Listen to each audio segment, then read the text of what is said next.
দেহ ধূলিতে পরিণত হয়, কিন্তু আত্মা তার কর্মের বোঝা বহন করে চলতে থাকে। এই সত্যটা বুঝেছিল রঘু মৃত্যুর পর। গ্রামের মানুষ বলত, রঘু খুব চালাক, নিজের লাভ ছাড়া সে কিছুই বুঝত না।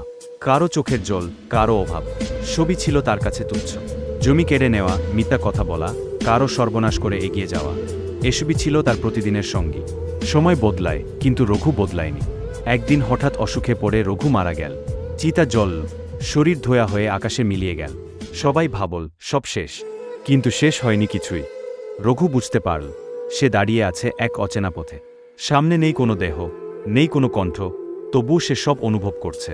হঠাৎ করে তার সামনে ভেসে উঠল কিছু দৃশ্য, যাদের সে কাঁদিয়েছিল, যাদের অভিশাপ সে উপহাস করেছিল। সেই কান্না আজ তার বুকের ভেতর আগুন হয়ে জ্বলছে। এক অদৃশ্য কণ্ঠ বলল, দেহ ধূলিতে মিশে যায়, কিন্তু কর্ম কোথাও হারায় না। প্রতিটি কাজের ভার আত্মাকেই বহন করতে হয়। রঘু দৌড়াতে চাইল, পালাতে চাইল, কিন্তু কোথায় যাবে?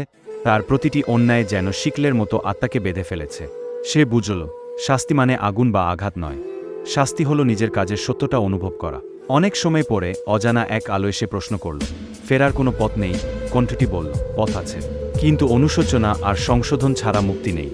সেই দিন থেকে রঘুর আত্মা এক দীর্ঘ যাত্রায় বেরিয়ে পড়ল, নিজের কর্মের ভার হালকা করার পথে।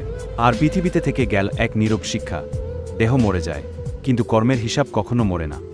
আমাদের স্টোরিটা ভালো লাগলে ফেসবুক পেজটা এবং ইউটিউব চ্যানেলটা অবশ্যই ফলো করে রাখো।